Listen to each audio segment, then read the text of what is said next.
Hi friends, I'm Abby and welcome back to my channel. Today I'm going to be recommending some short fantasy and sci-fi books.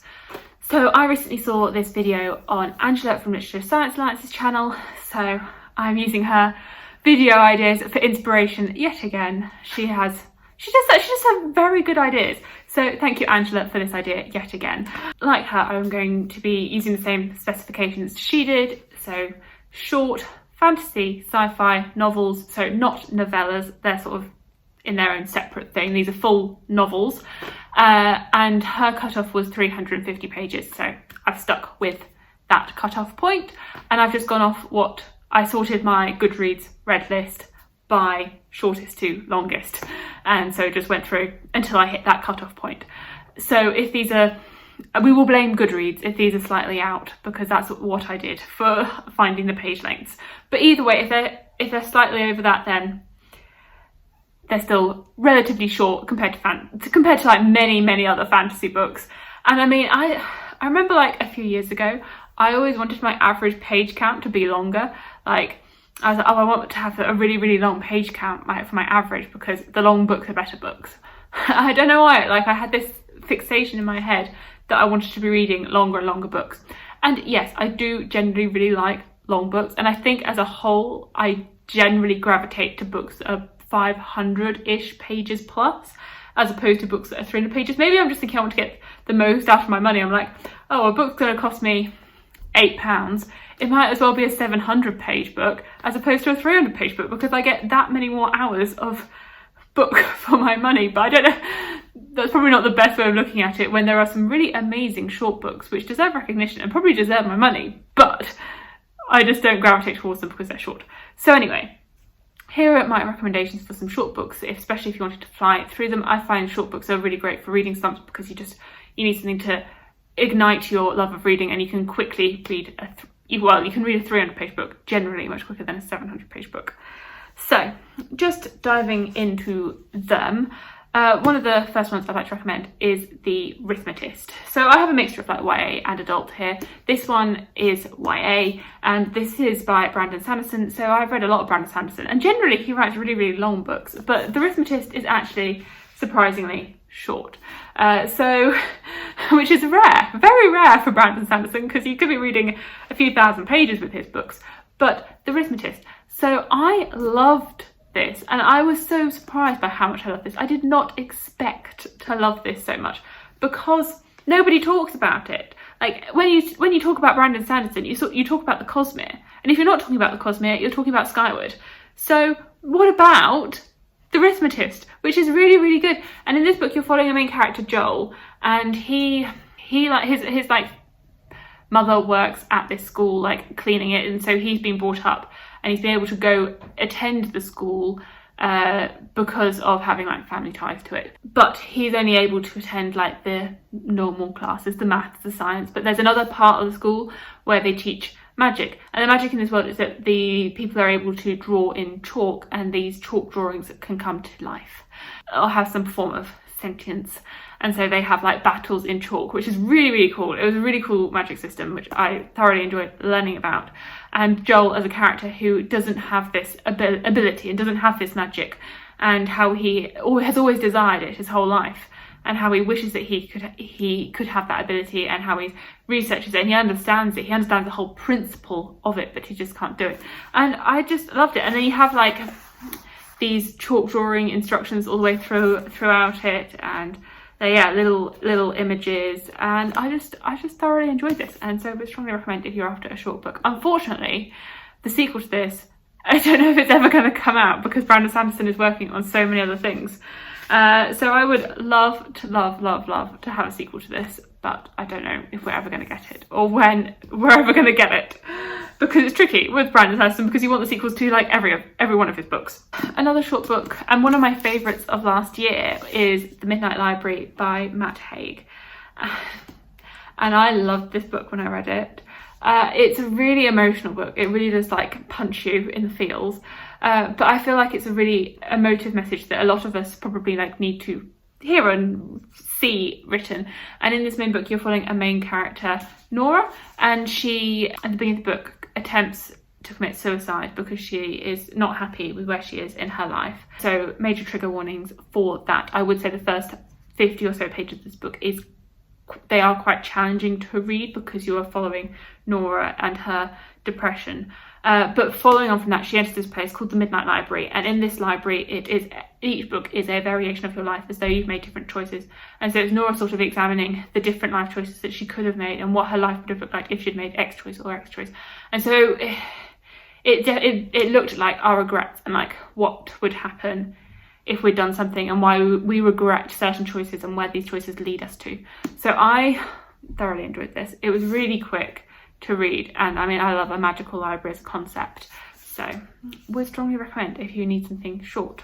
Another short read is Station 11 by Emily St. John Mandel.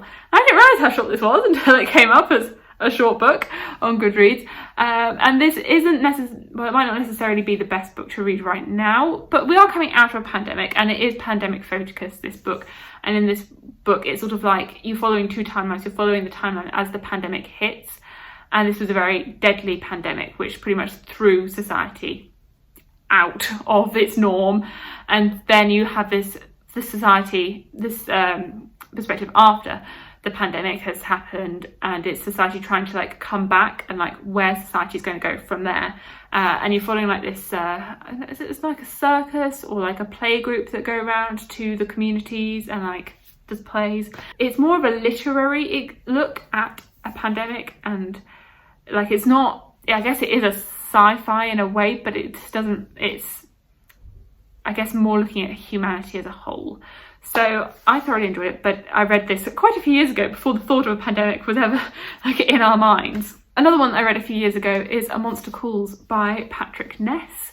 This is it's a novel, but you can get a version with pictures, and that's the one that I read with the pictures. You're following this main character, and he has nightmares, and he sees that this monster is visiting him every night. But actually the monster is more of a metaphor for the struggles that he is experiencing in his everyday life. I don't really know how much to say without like spoiling it, but it was really, really good. So, and if you like Patrick Ness, he has so many books, like he has that one. His other books are longer, but I thoroughly enjoyed it and would definitely recommend it. Another one which I read recently and would recommend is The Bridge Kingdom by Danielle L. Jensen. So this is like a fantasy romance duology, and they're both about 300-ish pages, and so you can fly through them, and these really helped me when I was feeling slumpy. And as well that it's a duology, and they're both really, really short.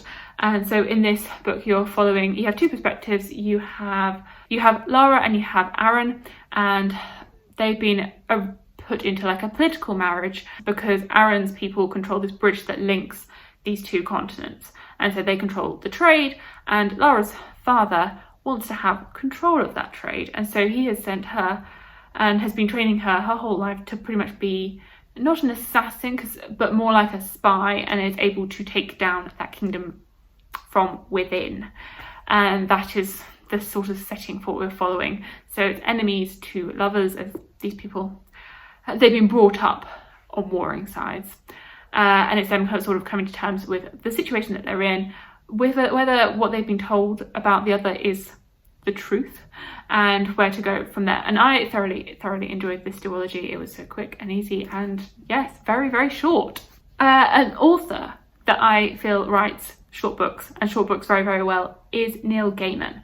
So he has written quite a few, but he's written loads and loads of books, and the ones that I've actually read are all of his short books.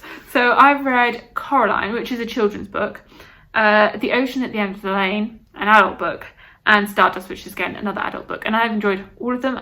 I haven't read like some of his most like famous books like American Gods and Everywhere, but those are the three that have I read any more of his, but those are three that I've read, and they're all really, really short, and so I definitely recommend them. I feel as though my like opinions on Stardust are slightly not tainted, but they're like influenced by having loved the film growing up. Like Stardust the film, it's an extra level. Like I don't know, I feel as though they complement each other. Like I really, really loved that film, so I have fond feelings for the book as well. The Ocean at the End of the Lane is just very bizarre, very, very bizarre. But yes, if you are after any short books, then Neil Gaiman is a great place to go. Another one that I really enjoyed is An Enchantment of Ravens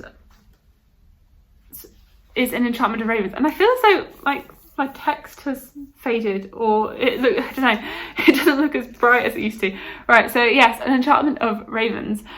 Sorry, that distracted me. This is a YA fantasy. I read it a few years ago now, but I found this really, really fun. And you're following this main character, and she is a painter, and her village sits on like the border between the human realm and the fairy realm, and fairies cross over because they are unable to create anything, and so they use these they employ the humans to create for them. And so she, as a painter, is able to paint this art for the fairies. And so one of the fairies is wanting to be painted, his portrait taken, and she paints human sorrow into his eyes, which is an emotion that fairies are not allowed to feel, and things go on from there. And the thing is that when I think about this book, I'm like, why did I like it? Like, it's very tropey, it's very YA, it's very, very YA in a cliche sort of way. Not that there's anything wrong with being YA, but like, it was very tropey, but for some reason I really liked it and it really worked for me. So I don't quite know who is best to recommend this to, but if you're after a short fairy fantasy with romance elements, I would recommend this, but I don't really know who exactly it's going to work for. A classic short book that I liked, and it's a series and they're all very short, is the Earthsea books by Ursula K Le Guin. So I read these many, many years ago and I loved them. I think we have this very beat up paperback copy of, I think it's the first 4, which has pretty much gone around my whole family because we've all read them and all really, really enjoyed them. But they're all very, very short. So they are ideal if you're wanting a quick quartet to read, which it pretty much feels like it's just one book because, well, for me, they were all in one. So I just felt like I just read the whole thing back to back. And I think there are 6 in total, but our copy had 4. I don't quite know. But all of them are really, really short. And the first one, you're following this, a very traditional setting of a boy at learning at school, at a magic school, learning about magic.